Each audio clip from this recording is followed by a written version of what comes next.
Hello students, आप सभी का स्वागत है एक बार फिर से आपके अपने चैनल टारगेट सेमेस्टर में। उम्मीद करते हैं कि टारगेट सेमेस्टर का पूरा परिवार अच्छा होगा और अपने जीवन में बेहतर कर रहा होगा। स्टूडेंट, आज हम डिस्कस करने वाले हैं बिजनेस मैनेजमेंट फर्स्ट के मोस्ट इंपॉर्टेंट क्वेश्चंस के विषय। देखिए, बिजनेस मैनेजमेंट पे कोई भी क्वेश्चन अभी तक डिस्कस नहीं हुए, लेकिन लगातार एक सीरीज आ रही है जिसमें हम बिजनेस मैनेजमेंट के सारे क्वेश्चन जो मिड टर्म के लिए इंपॉर्टेंट है और जो एंड टर्म के लिए इंपॉर्टेंट है, सारे क्वेश्चन हम डिस्कस करेंगे। सबसे पहले हम आपको बता दें कि आपका साथी यहाँ पे इंतजार कर रहा है। जाइए और टारगेट गुरुकुल मोबाइल ऐप को डाउनलोड करिए एंड जस्ट ज्वाइन साथ और अपने सेकंड सेमेस्टर के एग्जाम को बेहतर बनाइए। चलिए देखते हैं आज हमको पढ़ना क्या है। सबसे पहला क्वेश्चन लिख दिया गया, define management and discuss in this connection the three notions enunciated by Theo Haimann. देखिए, मैनेजमेंट के बहुत सारे फिलोसफर्स हैं जिन्होंने अपनी अलग अलग आइडियोलॉजी दी, जिसमें एक व्यक्ति है जिनका नाम है थियो हेमन। इन्होंने मैनेजमेंट के लिए क्या आइडियोलॉजी दी है उसको आपको डिस्कस करना है।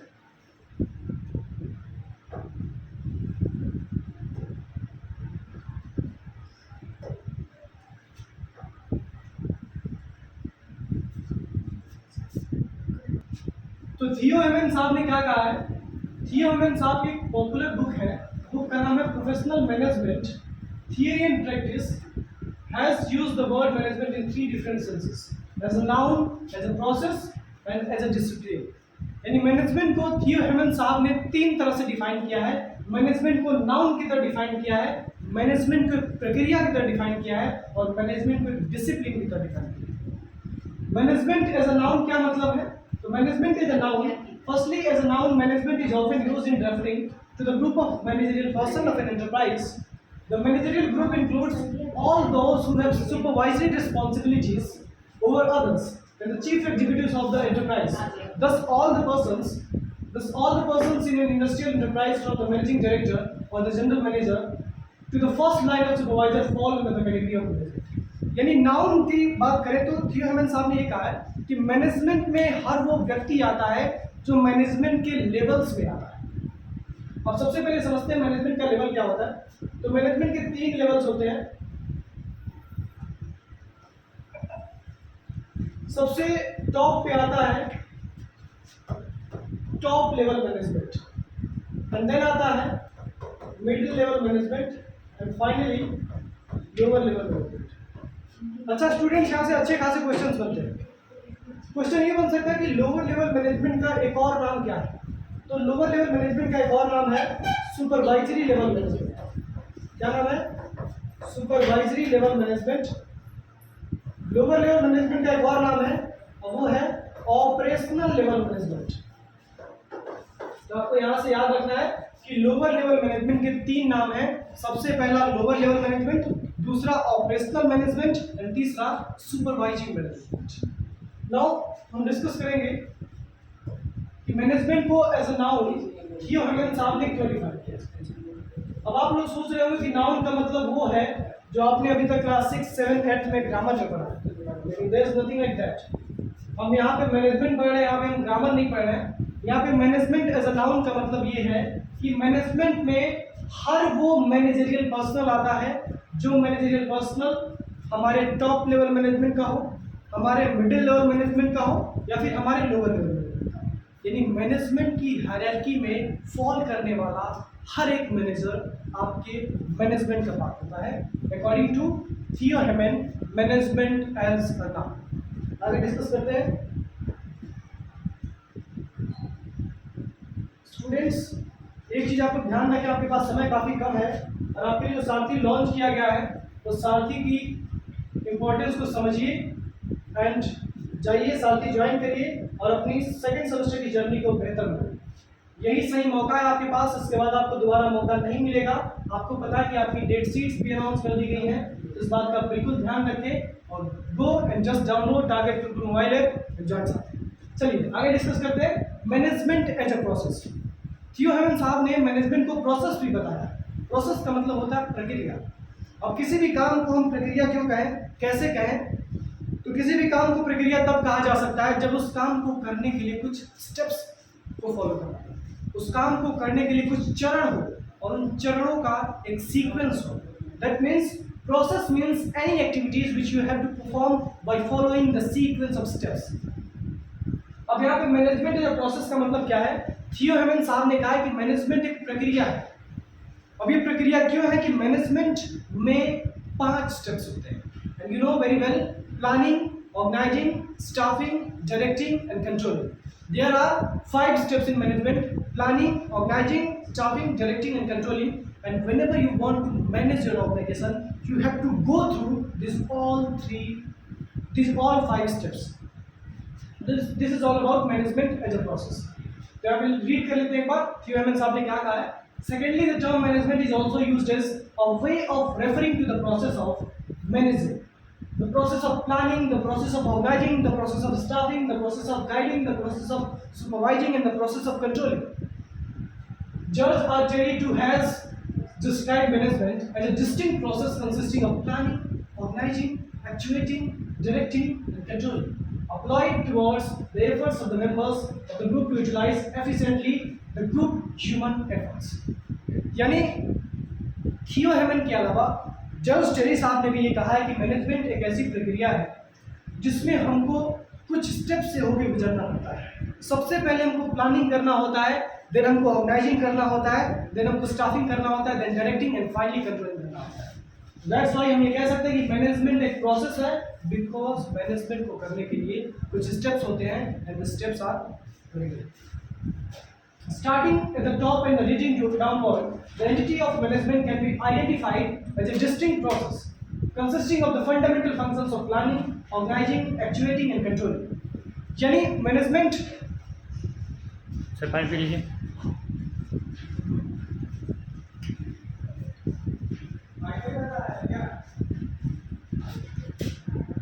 तो दो चीजें यहाँ पे क्लियर हो चुकी हैं. मैनेजमेंट एज अ नाउन क्या है थियो हेमन साहब के हिसाब से, और मैनेजमेंट एज अ प्रोसेस क्या है थियो हेमन साहब के हिसाब से. चलिए आगे डिस्कस करते हैं.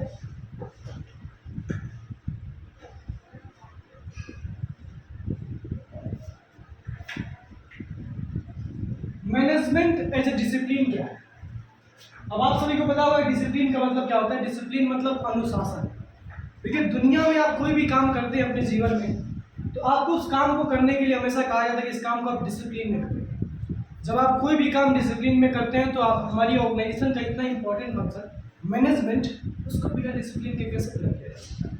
तो मैनेजमेंट में भी डिसिप्लिन होता है. मैनेजमेंट डिसिप्लिन कैसे है और यहाँ पर डिसिप्लिन कैसे होता है, आइए समझते हैं. Thirdly, sometimes the word management is used to connote neither the activity nor the person who exercise it, but as a substantive describing the subject, the body of knowledge and practice as a whole. The discipline, strictly speaking, management is a functional concept and does not include the persons who practice management. Persons assuming management functions are usually designated as management executives or management administrators.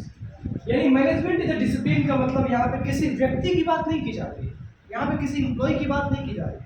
यहाँ पे ये कहा जा रहा है कि management is a discipline का मतलब ये है कि हम जब भी अपनी ऑर्गेनाइजेशन में काम करेंगे तो अपनी ऑर्गेनाइजेशन में कुछ रूल्स और रेगुलेशंस को बनाएंगे, और हम ये इंश्योर करेंगे कि वो रूल्स और रेगुलेशन हर कदम पे हर एक ऑर्गेनाइजेशन का एम्प्लॉय पालन करे. जब हम ऐसा कर लेते हैं तो ये कह सकते हैं कि हमारा मैनेजमेंट एज अ डिसिप्लिन काम करता है. That's all students. उस क्वेश्चन में इतना ही था. डिस्कस करते हैं आगे वाले क्वेश्चंस को. चलिए एक और चीज आपको याद रखें कि आपको पता होगा कि आपकी डेट शीट अनाउंस की गई है, उसके हिसाब से आपकी जो एग्जाम्स हैं वो 27-26 मई से स्टार्ट हो रहे हैं. आपके पास समय काफ़ी कम है, तो सोचने में समय ना बर्बाद करें, जाएं अभी टारगेट बिल्कुल मोबाइल ऐप पर डाउनलोड करें, जाएं साथ. चलिए क्वेश्चन नंबर 2 को डिस्कस करते हैं. Management is what management does. In the light of this statement, carefully discuss the essential steps involved in the management. यानी यहाँ पे ये कहा गया कि मैनेजमेंट वही है जो मैनेजमेंट करता है. मैनेजमेंट वो है जो मैनेजमेंट करता है. That means management is what the management does. अब इसमें आपको बताना है कि क्यों ऐसा कहा गया है और इसका मतलब क्या है. Thus, the best way to analyze the management process is in terms of what a manager does. यानी यदि आपको सबसे बेहतरीन तरीके से पता करना है कि मैनेजमेंट क्या होता है, तो आपको सबसे बेहतरीन तरीका ये है, आप जाइए और देखिए कि मैनेजर कैसे काम करता है, मैनेजर क्या काम करता है. जब आप देखेंगे तो आपको मिलेगा कि मैनेजर सबसे पहले किसी भी काम की प्लानिंग करता है। क्या करता है? मैनेजर सबसे पहले किसी भी काम की प्लानिंग करता है, देन ऑर्गेनाइजिंग करता है, देन एक्चुएटिंग यानी स्टाफिंग और डायरेक्टिंग करता है, एंड फाइनली कंट्रोलिंग करता है। यानी management is what management does का मतलब क्या है? Management is what management does का मतलब ये है कि जो मैनेजर्स हमारे काम करते हैं, यदि हम उन मैनेजर्स के काम को समझ लें कि वो कौन कौन सा काम करते हैं, किस सीक्वेंस में करते हैं, देन हम समझ जाएंगे कि मैनेजमेंट होता है। चलिए, I think it is loud and clear students. चलिए आगे देखते हैं, इसमें आगे भी डिस्कस किया गया है कुछ। अब यहाँ पे एक ही चीज़ आपको बार बार मिलेगी, मैनेजमेंट के steps, planning, organising, staffing, directing, controlling. अब इससे ये स्पष्ट होता है कि यहाँ से क्वेश्चंस ज़्यादा बनने की संभावना है, क्योंकि ये ऐसे टॉपिक्स हैं जो रेपिटेटिव नेचर के हैं, जहाँ से एक ही तरह के क्वेश्चंस बार बार पूछे जाते हैं। तो आप लोग इन सेगमेंट्स को बिल्कुल ना छोड़ें। जैसे मैनेजमेंट क्या है, मैनेजमेंट की डिफिनीशंस, मैनेजमेंट के फीचर्स क्या है, मैनेजमेंट का इंपॉर्टेंस क्या है, मैनेजमेंट के प्रोसेस में कितने स्टेप्स होते हैं, कोऑर्डिनेशन क्या है, ये सब इंपॉर्टेंट सेगमेंट्स हैं जहाँ से आपके एग्जामिनर्स आपको टारगेट कर सकते हैं। चलिए, अब यहाँ पे दिखा गया कि प्लानिंग सबसे पहला स्टेप होता है जो मैनेजर्स हमारे परफॉर्म करते हैं। The first essential to be performed by a manager is to determine what must be done by the member in order to accomplish the work. The broad aspects of the workload must be determined. In addition, when and how the work will be done are indicative of the manager's work in the phase. यानी planning में हमको सबसे पहले ये decide करना होता है कि हम क्या अचीव करने वाले हैं। हमको ये डिटरमाइन करना होता है कि हमारे गोल्स क्या हैं, हमारे ऑब्जेक्टिव्स क्या हैं। और जब हम प्लानिंग कर लेते हैं, then we move towards doing organising. Organising का मतलब क्या है? ऑर्गेनाइजिंग का मतलब है रिसोर्सेज का अरेंजमेंट करना, डिपार्टमेंट्स को क्रिएट करना और वर्क को असाइन करना, लोगों के अंदर अथॉरिटी रिस्पॉन्सिबिलिटी रिलेशनशिप को एस्टेब्लिश करना। So the course and make of action having been determined, the next step in order to accomplish the work is to distribute or allocate the necessary component activities among the members. This distribution executed by the manager is guided by consideration for such things as the nature of the component activities, the people of the group and the physical facilities available. यानी यहाँ पे थोड़ी C complex language लिखी गई है तो आपको समझने में काफ़ी दिक्कत हो सकती है। इन सारे सेंटेंसेस के कहने का मतलब ये कि ऑर्गेनाइजिंग में हम रिसोर्सेज का अरेंजमेंट करते हैं, डिपार्टमेंट्स को सेग्रीगेट करते हैं, डिपार्टमेंट्स को क्रिएट करते हैं और वर्क डिवीजन करते हैं, वर्क असाइनमेंट करते हैं और अपने ऑर्गेनाइजेशन के एम्प्लॉयज के बीच में अथॉरिटी और रिस्पॉन्सिबिलिटी का रिलेशनशिप एस्टेब्लिश करते हैं। चलिए आगे देखते हैं। प्लानिंग के बाद ऑर्गेनाइजिंग और ऑर्गेनाइजिंग के बाद आता है आपका एक्चुएटिंग। अब कुछ ऐसे फिलोसफर्स हैं जिन्होंने कहा है कि प्लानिंग ऑर्गेनाइजिंग के बाद स्टाफिंग डायरेक्टिंग आता है, देन कंट्रोलिंग आता है। और कुछ ऐसे फिलोसफर्स हैं मैनेजमेंट के जो कहते हैं कि प्लानिंग ऑर्गेनाइजिंग के बाद एक्चुएटिंग आता है। देखिए, प्लानिंग में हमने सपने सजाए थे, प्लानिंग में हमने ख्वाब देखे थे, प्लानिंग में हमने उद्देश्य बनाए थे, लेकिन उन सपनों को, उन ख्वाब को, उन उद्देश्यों को पूरा करने के लिए आपको ग्राउंड लेवल पे काम करना है। That means you have to initiate action on the ground level so that you can achieve the goals and objectives whatever you have set for your organization. तो एक्टिविटी में क्या करते हैं? To carry out physical activities resulting from the planning and organizing, it is necessary for the manager to take that will start and accomplish the task by the members of the group. यानी जो हमने ख्वाब देखे हैं, जो सपने देखे हैं, प्लानिंग में हमने जो ऑब्जेक्टिव सेट किए हैं, उन ऑब्जेक्टिव्स को कैसे अचीव किया जा सकता है, उन ऑब्जेक्टिव्स को अचीव करने के लिए कौन कौन सा काम करना पड़ेगा, किस व्यक्ति को कौन सा वर्क असाइन करना चाहिए, ये सब कुछ हम एक्चुएटिंग में करते हैं। यानी एक्चुएटिंग में हम अपने प्लान को इनिशिएट करते हैं, जो हमने प्लान बनाया उसको इम्प्लीमेंट करने की कोशिश करते हैं एक्चुएटिंग से। ये करते हैं यहाँ पे थोड़ी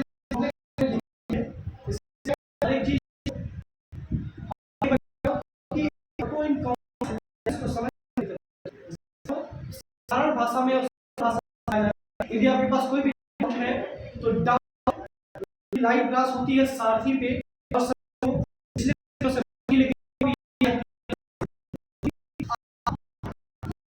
करें जिन लोगों के साथ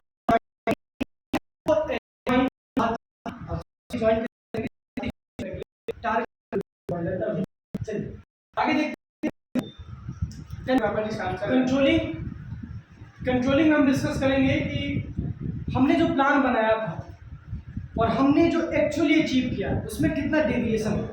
जैसे आप कंट्रोल करते हैं, आपको कभी कभी बुखार हो जाती है तो दवाई देते समय डॉक्टर कहता है कि आपको खाने पे कंट्रोल करना है। खाने पे कंट्रोल क्यों करना पड़ता है? क्योंकि आपने प्लानिंग की थी कि हमारा स्वास्थ्य ठीक रहे, स्वास्थ्य ठीक नहीं रहा, डेविएशंस आए, जो आपने प्लान बनाया था कि हमारा स्वास्थ्य इस प्रकार से रहेगा लेकिन स्वास्थ्य इस प्रकार से हो गया, तो उस डेविएशन को कैसे खत्म किया जाए इसके लिए आपको कुछ कंट्रोल करना पड़ता है। लेकिन उसका संबंध इस मैनेजमेंट के कंट्रोलिंग से नहीं है, बस एक छोटा सा एग्जाम्पल था। कंट्रोलिंग का मतलब ये होता है कि अपने प्लान परफॉर्मेंस को अपने एक्चुअल परफॉर्मेंस से कंपेयर करना और ये फाइंड करना कि क्या हमने जो प्लान किया था वो हम अचीव कर लिए हैं या फिर इसके बीच में कोई गैप है। यदि कोई गैप है तो गैप क्यों है और उस गैप को कैसे खत्म किया जा सकता है, इस पर control.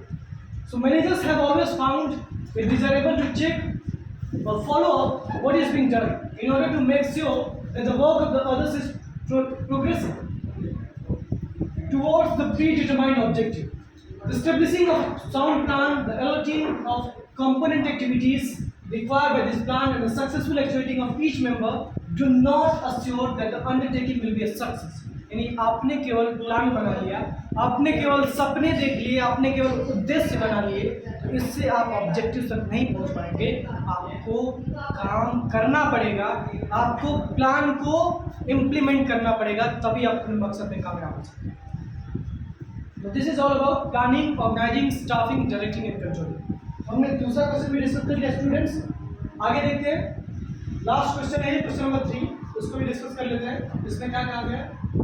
Management is getting things done through people. एक साहब है, उनका नाम है मैरी पार्कर फॉलेट। अब यहाँ पे क्वेश्चन बन सकता है कि ये किसकी डिफिनेशन है, तो आपको याद रखना है this definition, management is getting things done through people is given by Mary Parker Follett. ये है वो व्यक्ति जिन्होंने management is getting things done through people इसको डिफाइन किया। अब इससे एक एमसीक्यू बन सकता है कि वो define management as a getting things done through people, तो इसको डिफाइन किया है किसने? Mary Parker Follett. और एक और चीज, एक और इंस्टीट्यूट है, उसका नाम है AMA यानी American management association. American management association, इसने भी सेम ही डिफिनेशन दिया है। तो यदि आपको ऑप्शन में अमेरिकन मैनेजमेंट एसोसिएशन दिखे या फिर मैरी पार्कर फॉलेट दिखे, तो दोनों में से कोई भी ऑप्शन आप लिख सकते हैं। That's all students. अब हम आगे देखते हैं, management is getting things done through people का मतलब क्या है?